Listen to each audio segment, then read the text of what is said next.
Good morning, Sachs parents. How are you? Thank you. Welcome to our 8th grade NCHS Parent Transition Coffee. Thank you for your patience this morning. We quickly learned of the parking situation as we left Sachs at 5 after 9, thinking we had all the time in the world, and then I feel like we quickly turned into 16-year-olds trying to decide whether we were going to get creative with our parking or go back home. But we didn't want to leave our high school colleagues hanging, so thank you for your patience. We are incredibly excited to be here and to have such a large turnout. This morning I was preparing a slideshow because we'll be meeting with our kids tomorrow as a little mid-year Happy New Year. Looking forward to the remainder of the school year, and I said to Mr. Gussich, how many days do we have left? He goes, I think it's under 100, and I think I broke into a sweat. So high school will be here before we know it, and our goal this morning is to give you an overview of what the transition process, which has already actually begun with the kids, is going to look like. For some of you, it may be your first time going through this. For some of you, it may be your 4th time going through this, but we hope to partner with you and make this as easy a transition for you and the kids as possible. With that said, this couldn't be possible without the team that's here with me today. I would like to begin by first introducing our esteemed principals, Mr. Egan and Mr. Gussich of the high school and the middle school respectively. Mr. Ari Rothman, who is one of the assistant principals here at the high school and will be our 8th graders receiving administrator at the high school. Our counseling team, Mrs. Tammy Nettleton, Mr. Brad Lepisto, Mrs. Sarah Beltran from the high school, Mrs. Cindy Rivera, Miss Sarah Drexel, and our math department chair, Miss Becky Pavia. So thank you to them for being here, and they will be the experts this morning in helping to walk you through this process. With that said, I don't know if Mr. Rothman would like to say a few words or not. No, just welcome. Again, this is going to be a lot of information, sort of laying out the remainder of the year, grade. But I always emphasize the best preparation for 9th grade is finishing out 8th grade. And no, seriously, and not just focusing on the future, because that'll prepare the kids for coming over, and we look forward to having them. Thank you, Ari. Hi, good morning. So here's a look at our agenda for today. We'll talk with you about the process that you and your kids will do to be ready for 9th grade, and then you can see the bulk of the meeting. We're going to provide you a lot of information about all aspects of New Canaan High School, ending with next steps, and we will have some time for some question and answer here, but also a theme that you'll hear is myself and the other Sachs school counselors are certainly available, for continuing Q&A. To talk about the highlights of the process in getting your kids ready, as you may have heard, they participated in the first of 3 classroom lessons. So it was equivalent to this one where we gave them a broad overview of all things, 9th grade and high school. And as you may have seen, we post all information, including the slides from the student lessons, including these slides, a copy of every email you've received. We post it all on, it's called the 8/9 transition website. And as you've already received, we'll continue to send you all emails. And then certainly you are welcome, your child is welcome. We're happy to meet with you and your child together. Sachs school counselors, and your children's teachers are all veterans and certainly know information about the high school. And then there is a orientation here at New Canaan High School in early March where you get more information and you and your children will be able to meet even more of the high school staff. This is showing you the links to that 8 to 9 transition site. And then a couple other places on the website that we wanted to highlight is, as you and your kids are transitioning to the high school, there are times now you're going to be popping over to the high school website. And in particular, there's a lot of information in the student handbook, and then also the document titled the Program of Study or Program of Studies. You'll see both. That's basically the course catalog where you go shopping for your classes. So there's a lot of information there as well.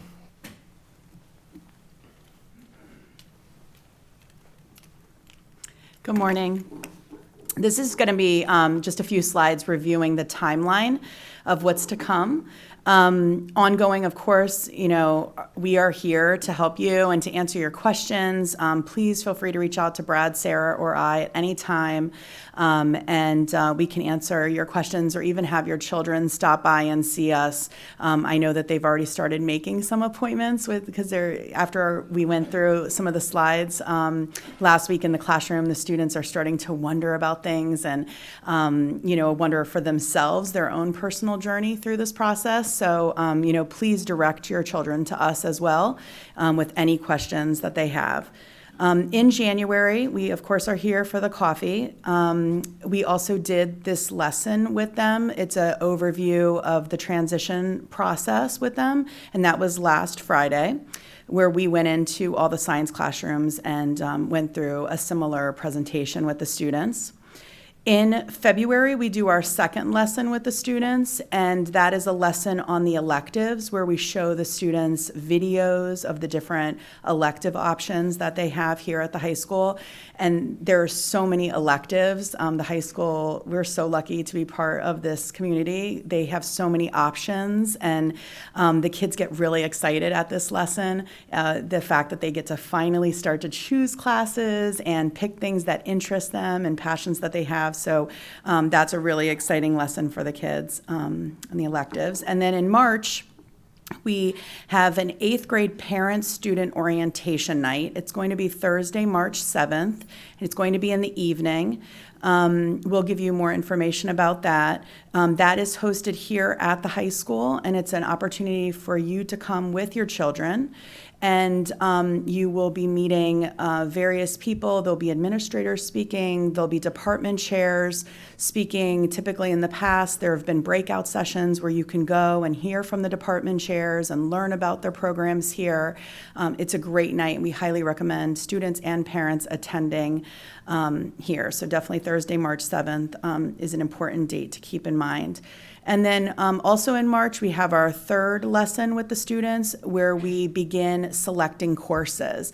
In mid-March, the portal will open for the children, and they will learn what classes they've been accepted for and into.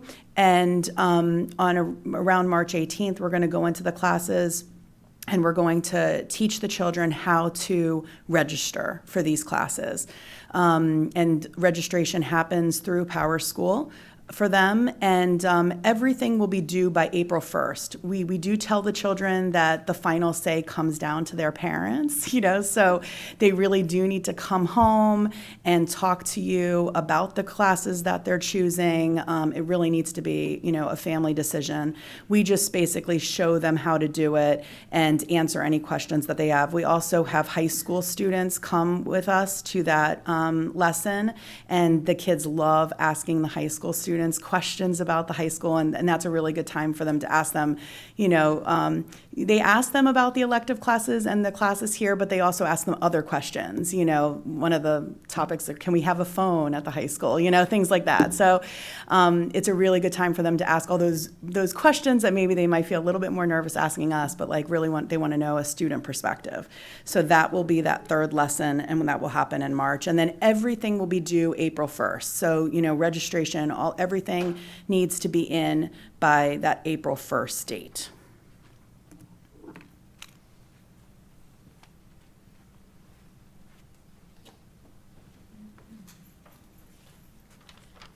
Hi, everyone. Again, I'm Cindy Rivera. I'm the department chair for the school counselors. I've been working with this team for a lot of years. They're veterans, so trust them in the process. They only get in touch with us if there's a question they don't know the answer to, but those are few and far between at this point. They do know how this whole process works and what for you to expect throughout it. So be comfortable in knowing that.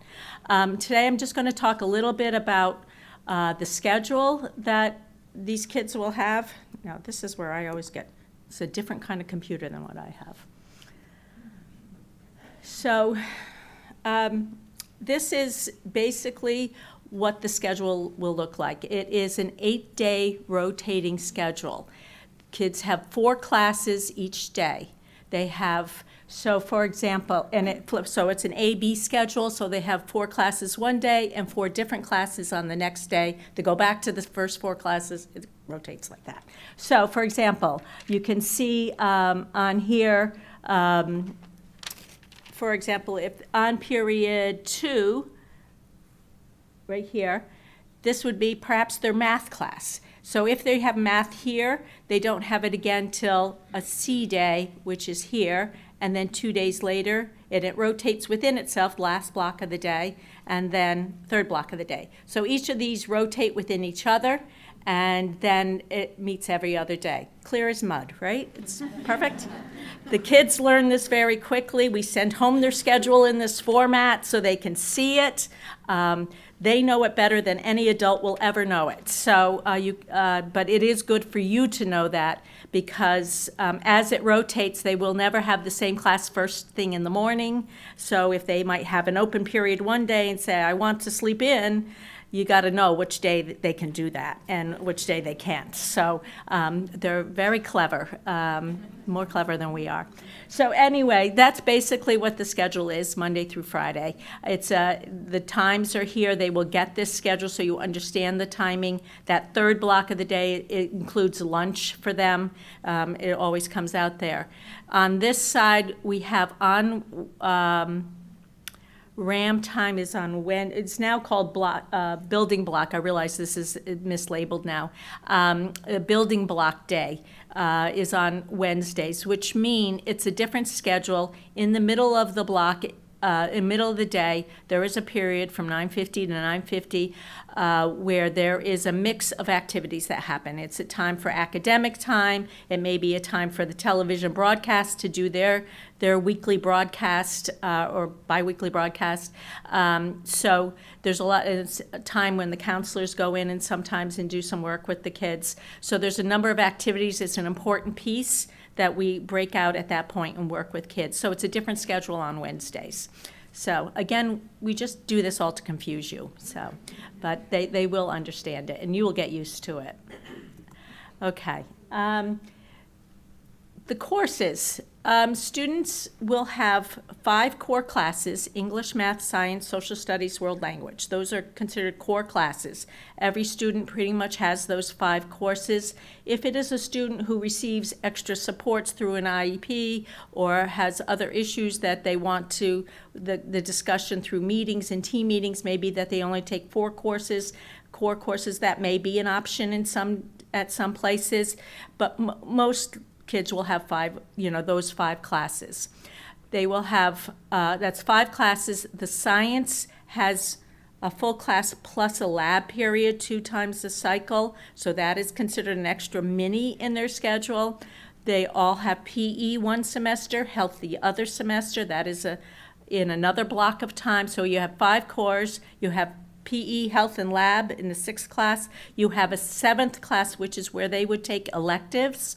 So these are all the fabulous electives that Sarah will talk about that's available to them. Some, and she will tell you what those are about. Some of those kids are required for graduation to take some of those. So you will learn about those over the course of time, but they will be taking electives in, and then that 8th block, that is an open block that kids will be assigned a study hall or extra support classes. It's a time for kids to get help.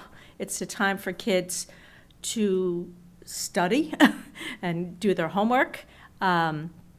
This is a something to always think about, especially for those kids who are very busy after school, that they don't get to their homework till 7 or 8 o'clock at night. That study hall becomes really important to a lot of the freshmen. So it's something when you're thinking about helping these kids decide what courses they're actually going to take, and you see that one block open, it may be a very important block for them in freshman year. So that's something to think about. Honors classes, you will through the recommendation process from your current teachers. Students will be recommended for grade level or honors level classes. That will be something that you will talk with them through that. That's in every class except for World History. World History 1 is a standalone.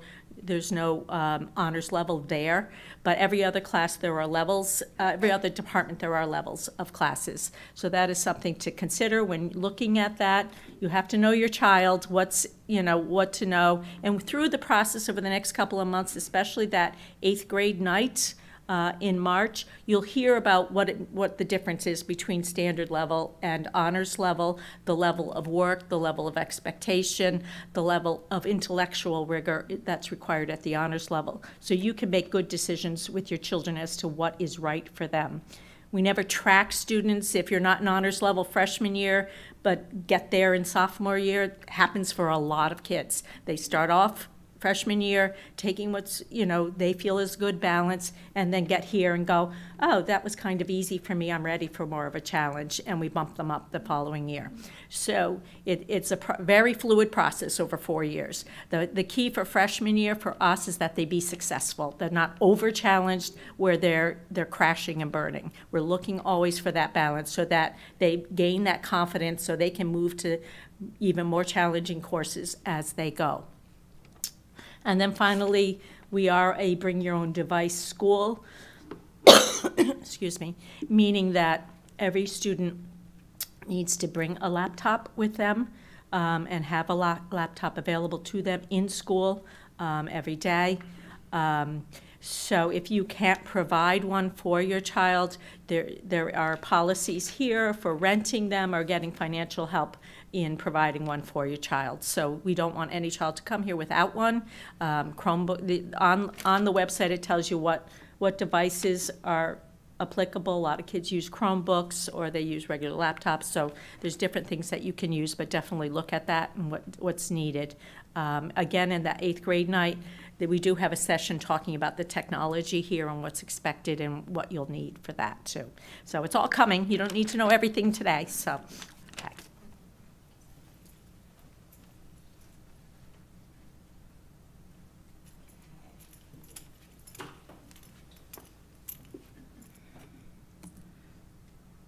Okay, so world languages. So the languages offered at the high school are the same as at SAC. So that's French, Spanish, Mandarin, Chinese, and Latin. And in addition, there's a class called Latin Mythology and Etymology, which covers Roman history, culture, and myths, as well as Latin grammar and vocabulary. It can be taken as a precursor to Latin 1 if somebody's interested in Latin, just wants to try it out. And it's also a good choice for any students who haven't taken a world language yet in middle school. It's a good entry point. Most 8th graders continue with their same world language in high school, but they also have the option of starting over with a new language, different from the one they've taken at SACS, and they would do that at level 1. And this is subject to enough enrollment to create that level 1 class. So, for example, if somebody wants to take French 1 and there isn't enough enrollment to do that, they'll be offered another class. Usually Spanish is a pretty reliable option for a level 1 class for the 8th graders. And SACS World Language teachers place their students into the class where they believe that they're going to be most successful. Most students, if they're continuing on in the same language, will be in level 2 or level 2 honors. Recommendations are not based just on grades. They're also based on proficiency expectations, which are spelled out in each world language class description in the online program of studies. Program of studies is a good place for any subject area. If you're curious, you would see the different descriptions of a Spanish 1 class or Spanish 2 class versus a Spanish 2 honors. That gives you a little bit of an idea. And honors classes move at a quicker pace, and students are expected to do more preparation for class and do more independent work. If students get recommended for a class and they want to appeal that, because they believe they could maybe do a little more and they want to be in that honors level class, there's an appeals process, which we're going to talk about. They need to appeal whether they want to go up a level or down a level. In other words, if they're recommended for honors and teachers feel really strongly that that's where they should be, if they want to go to regular Spanish 2, they just need to appeal and explain why they feel like that's the better class for them.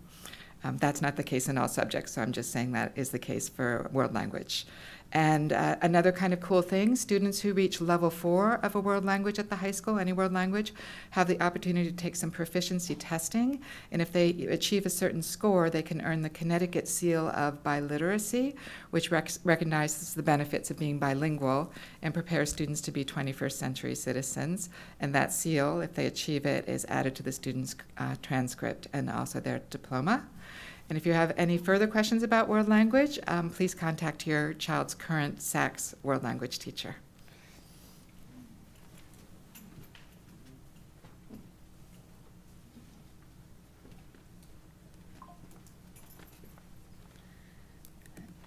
So I'm Becky Pavia. I'm the chair of the math department here at New Canaan High School. And we just thought it would be helpful to give you a brief overview of math because there are, I think, one of 6 classes that most freshmen can start their sequence with in high school. So the sequence really starts when students take Algebra 1. Most of our students will take Algebra 1 in 9th grade, so you can kind of see through the progression. They will end at pre-calc when they get to senior year. What's important to note is that, if along the way they decide they really want to focus on those STEM majors, a lot of colleges want to see calculus on a transcript.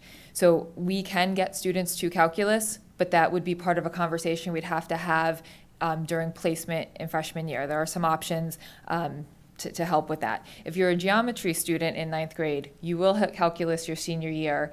We have multiple levels of calculus, 2 APs, and all of those are considered Calc 1 classes. So as Ms. Rivera mentioned, it's a very fluid process. So just because a student starts at a certain level of math in 9th grade doesn't mean they're going to stay at that level all the way through high school. Every year we reevaluate a student's performance, goals, potential. There's numerous characteristics that we look for when making that determination. And again, we want to place students into courses where they'll be appropriately challenged. So we don't want anybody spending 4 hours a night on math, but we do want them to be successful and be in as rigorous a program as they can. Some of our students will take Algebra 2 as freshmen, and they will end the sequence with multivariable calculus. So some students will kind of look at that progression. They'll go, well, I need to get to multivariable because that's the most advanced class that we offer here. What's important to note is that the multivariable calculus is kind of an elective math class. It doesn't carry any extra credential, and when students start applying to schools, really schools are only evaluating whether or not a student has kind of gotten to calculus. They don't use that multivariable when making their determination because a lot of high schools don't offer that as an option. So it's not an equitable thing to evaluate. So we also have statistics, which students can take at any time after pre-calc. So again, even though your students are entering freshman year, just to kind of keep an eye on where they kind of end up is helpful and kind of what their goals might be as they want to leave high school and start to pursue their secondary education.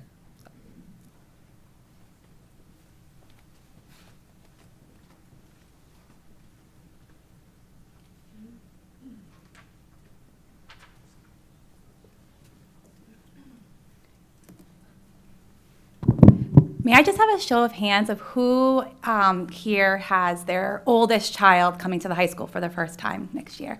Whoa. Okay, very exciting. So I joined NCHS last year, and I think at the time I was very aware of our the strengths of our academic core subjects. I think what came as a pleasant surprise was how expansive our elective classes and our class offerings are. So faculty at NCHS have opportunities to do what we call classroom walkthroughs. And it's a day that you get to spend in the classrooms, and you spend 5 to 10 minutes in the different classrooms, and you get to walk around the building and really kind of see teachers in action. And last year, I had the opportunity to do a walkthrough, and the electives truly blew me away. So to start, there is something for everybody. You walk by the TV broadcasting space, which is literally a TV studio. It's incredible. I learned more about football watching NCTV and the Rams games than I knew, prior to coming here. And what our students do is, it's truly amazing. You go into the woodworking classroom and they're making these beautiful cutting boards that probably if you were to buy in a store, you're spending, $50.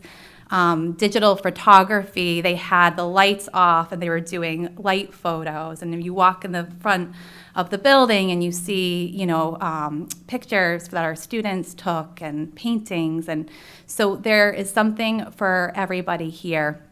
Just know that.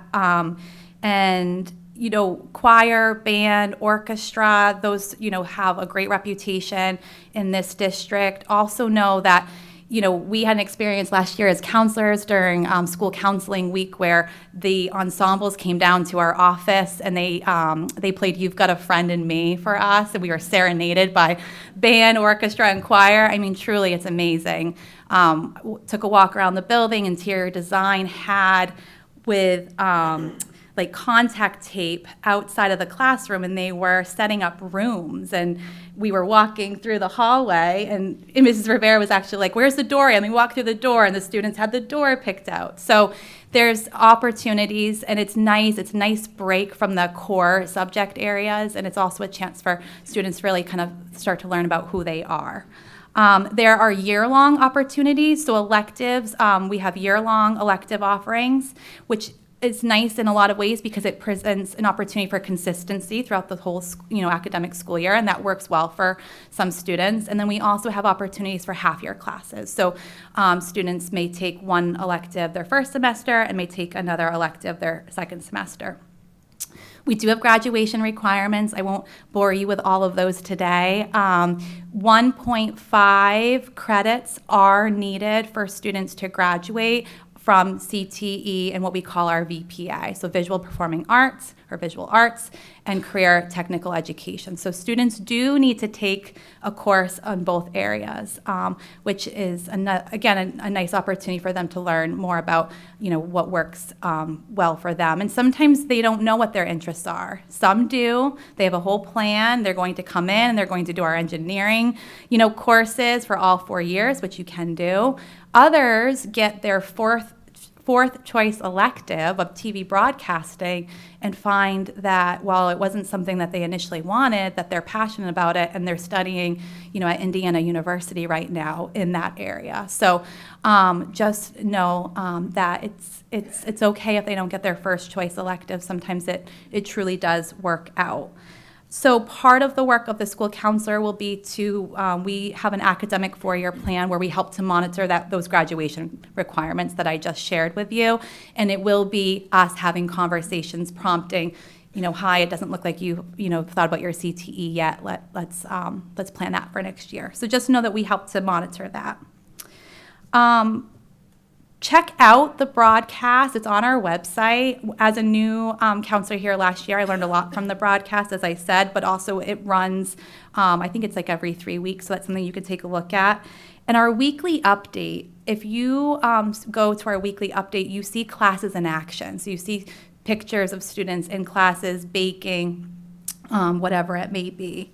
We do ask students, our 8th graders, to take their course requests seriously. They will actually select 6 classes, and they're not guaranteed to get their first or second choices. We do our very best. Sometimes there's other classes that impact, what they wanted. So they really should be thoughtful about the classes that they're selecting. And the 8th grade, when they are here for that program, the orientation evening program, they'll have an opportunity to really see our electives in action. Although I will say, do not be easily persuaded by the waffles that Foods and Nutrition students and teachers are handing out. It was a big hit last year. Foods and Nutrition and our bakery and pastry classes are incredible, and we also have a lot of great offerings. So just know that.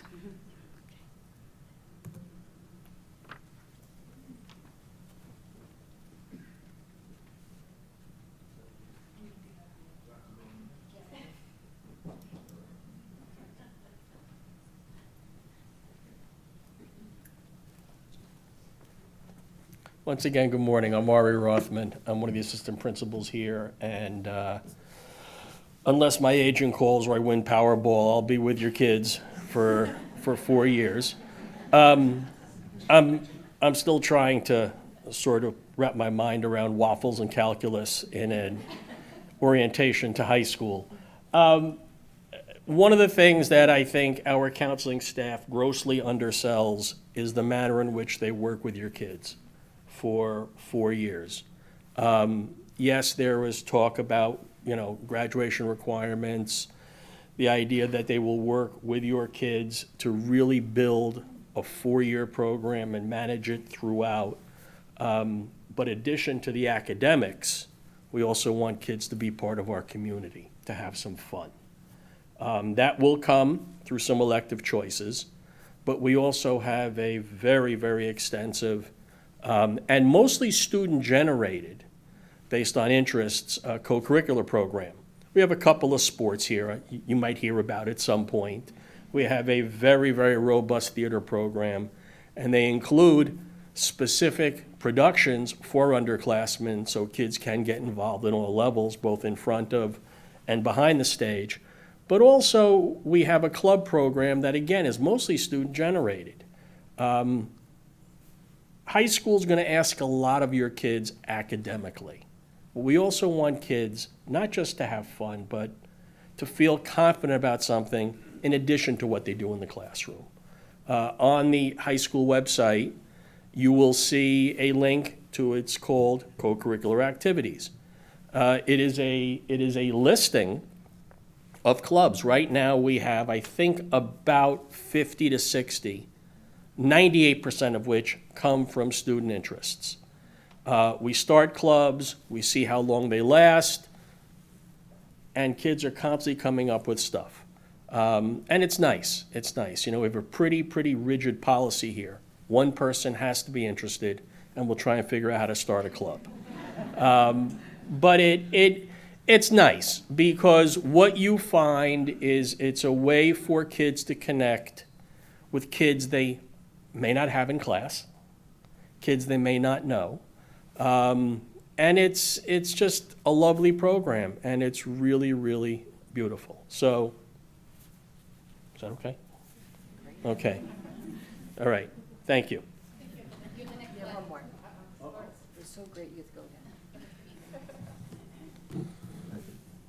Cindy, am I allowed to keep talking? Okay. Okay. As I mentioned, we have a couple of sports here at the high school.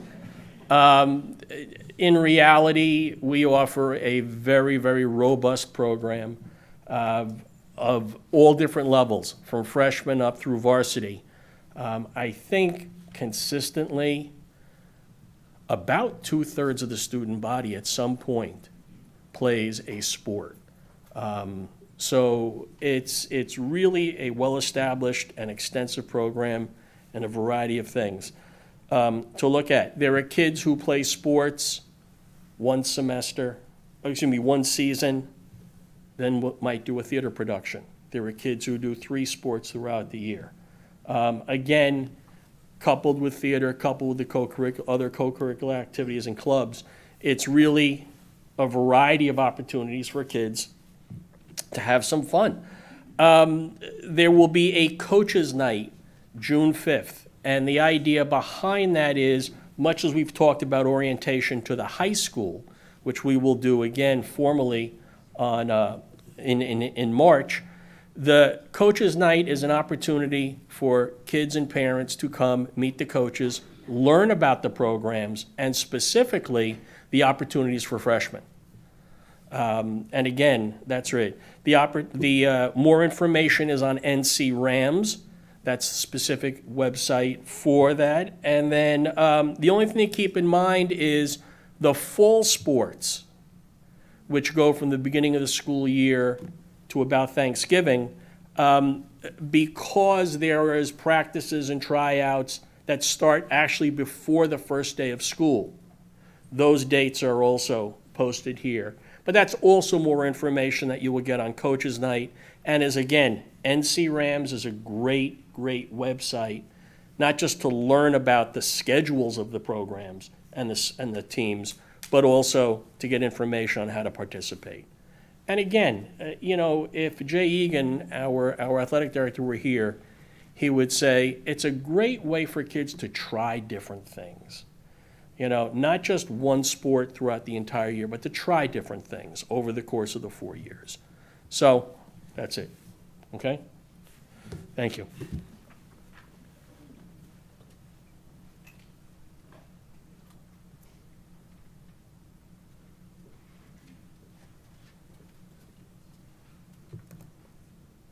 Okay, so I'm back to talk about our support team here at the high school. So we have an incredible support team and staff. We have 8 school counselors. We have 2 school psychologists, 2 school social workers, and we have a college and career center, and we are all housed in the same counseling suite. So something that it fosters is that collaboration, and we work very closely together. Honestly, as one of 8 school counselors here, I feel like when your child gets 1 school counselor, they're really getting 8 experienced people around them. So just know that.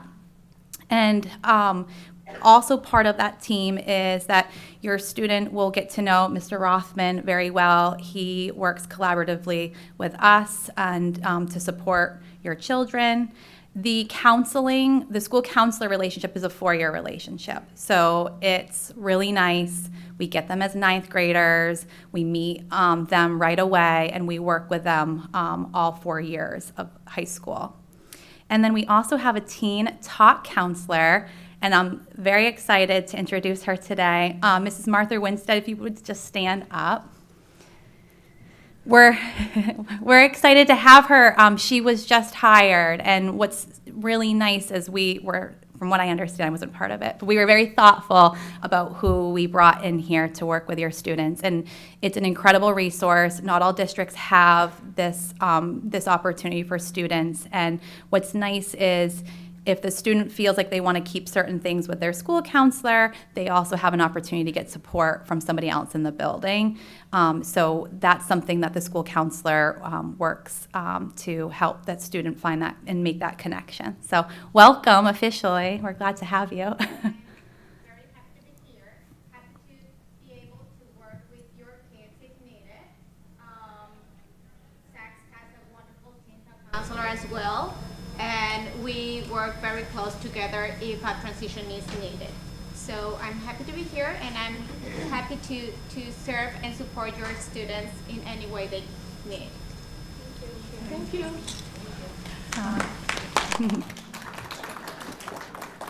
And just while we're talking about the support team, transitions can be hard. And I found this year and in prior years that for 9th graders, that transition can feel hard at different times, right? So the school counselor is really there to help along the way. So whether they're struggling in the beginning of the year or honestly after first quarter if they feel like they're hitting sort of a slump. So please don't hesitate to reach out to your child's school counselor. And again, we have a freshman appointment very early on in the year, so they get to know who we are and they can access us. Something that has come up in the freshman appointments this year is that something that the students really like about the high school is the freedom and independence. So just know that that's something that they appreciate. And, with that, of course, comes responsibility. So again, that's where hopefully, we can partner with you to help them navigate the new freedoms that they have.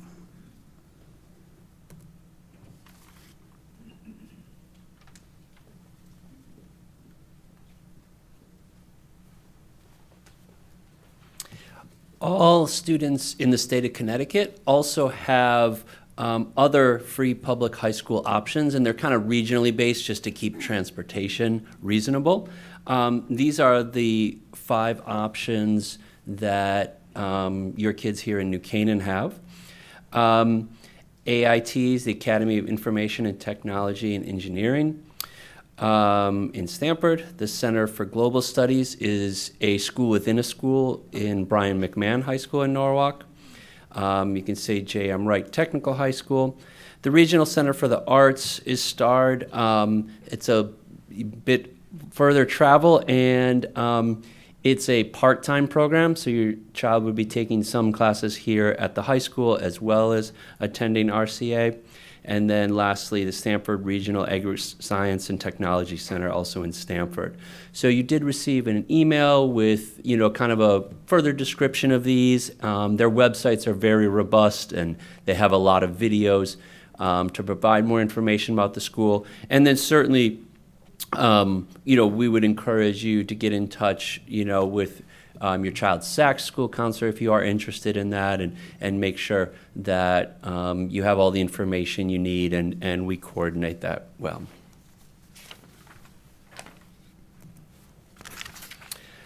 So next steps. Even though we've started this discussion of 9th grade and high school, we really do encourage your kids to focus on 8th grade and, enjoy that unique experience. Basically, we say, trust us. We'll kind of prompt you when it's time to think about the high school, and there are going to be moments, but we want to be careful that it's not just a constant, thought, or we really want them to still be in the present moment and enjoying 8th grade. It really is, a time to really develop those habits and skills. One of the things I say is, the best way to be ready for 9th grade and high school is to do a good job in your next class. So really trying to keep them focused on the present moment. Of course, as you saw, there are lots of opportunities here, and we have the resources to really help your child kind of figure out what's right for him or her. So please don't hesitate to utilize us in that process. And also, as you heard, it really is recommended that your child be involved in something outside of class. There are a lot of opportunities, doesn't matter what that is, but we know that students really gain a lot from that and appreciate those experiences.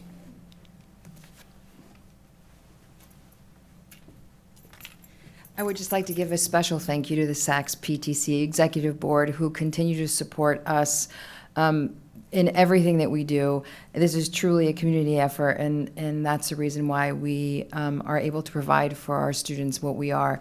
Special thanks to Mrs. Ann Spilker, who hosted today and was responsible for our refreshments. She isn't here right now, but if you see her, please pass along our gratitude. It was much appreciated, the work that she did, and we are incredibly grateful that it didn't rain. Didn't rain. Yes, we're grateful it didn't rain too until later, but that we were able to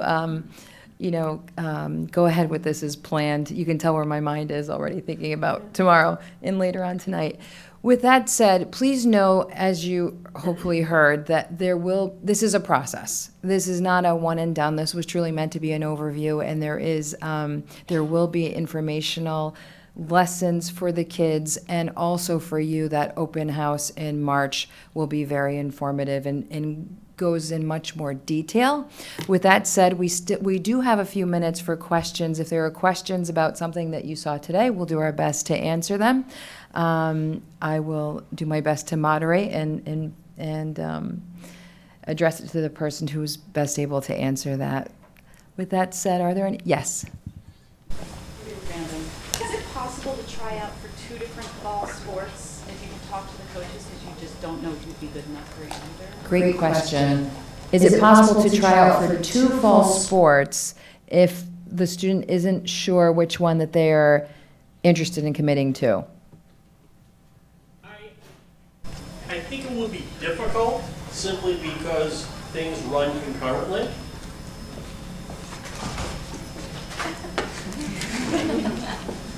Something to consider. Yes. What determines how they get an elective? If they put, let's say, engineering, bio, whatever it was, and what determines that they get in or not get in or not get their choice? Cindy?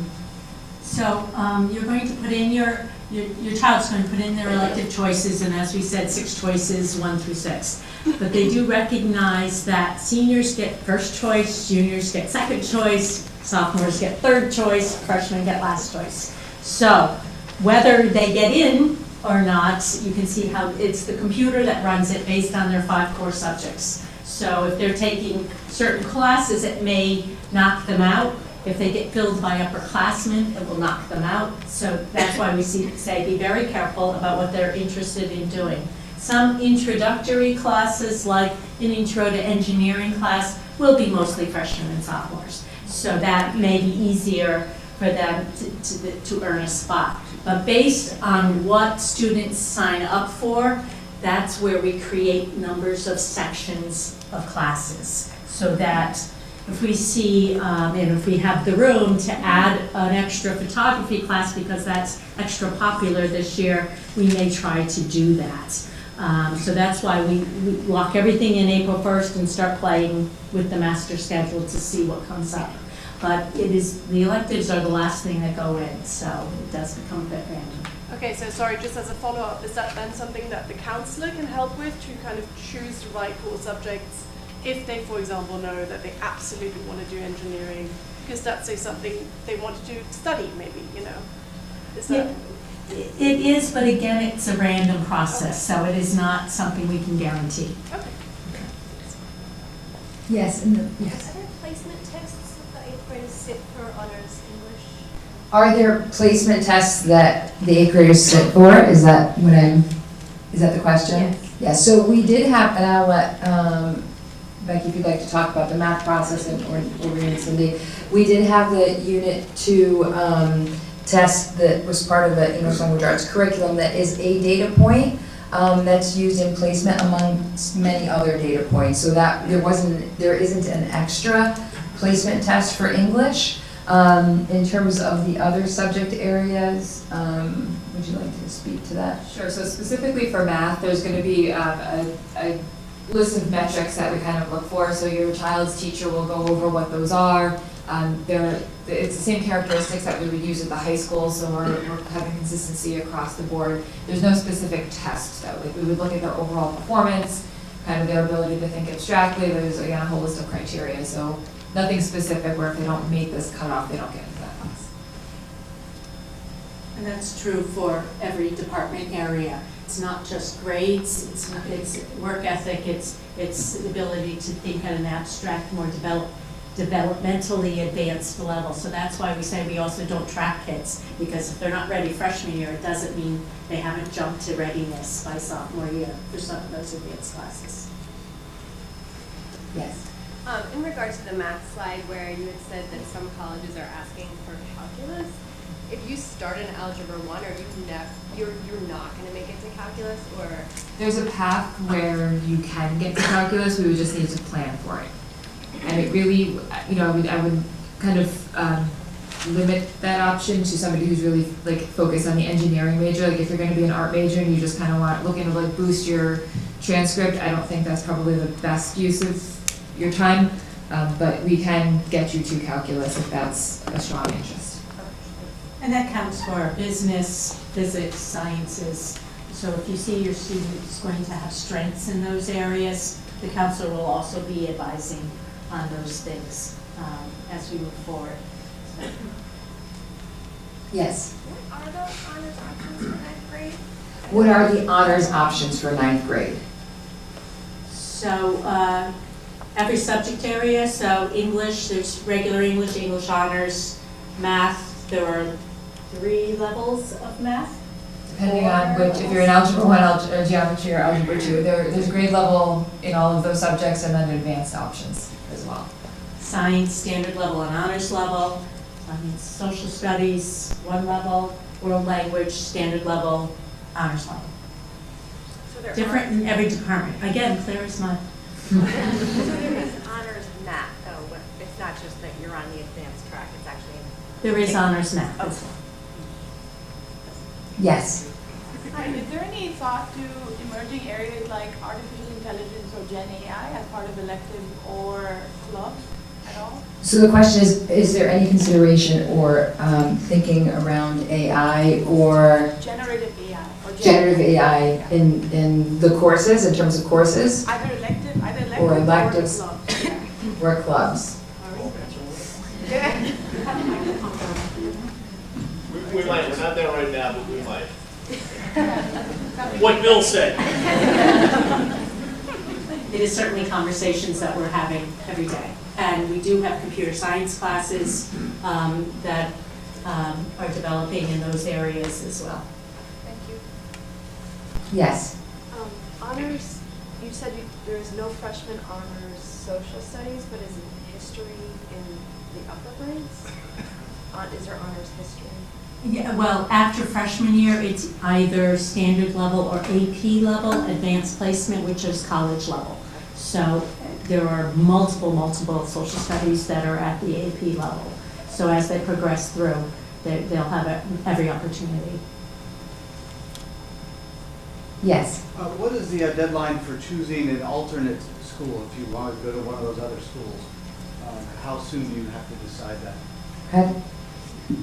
They do have different deadlines, but you would want to start that process sooner rather than later. They do start, right around now, kind of, the beginning of the second semester into the third quarter. So.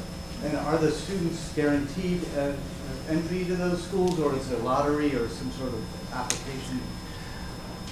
We don't have many students, frankly, who go to those, so I wouldn't want to speak for each one. In general, they do try to make sure they accept all students who are a good fit for that school, but I can't speak to every single one in terms of some are required to do a lottery just because they have more applicants than spots kind of thing, but in general, the idea is that they're open. I don't know, Cynthia, is I off on that or anything? No, there is an application process, but generally speaking, our students are accepted into them, but deadlines are important. Yes. Sorry, I have another question. The world languages, is it possible to take two? Or, if they were really good?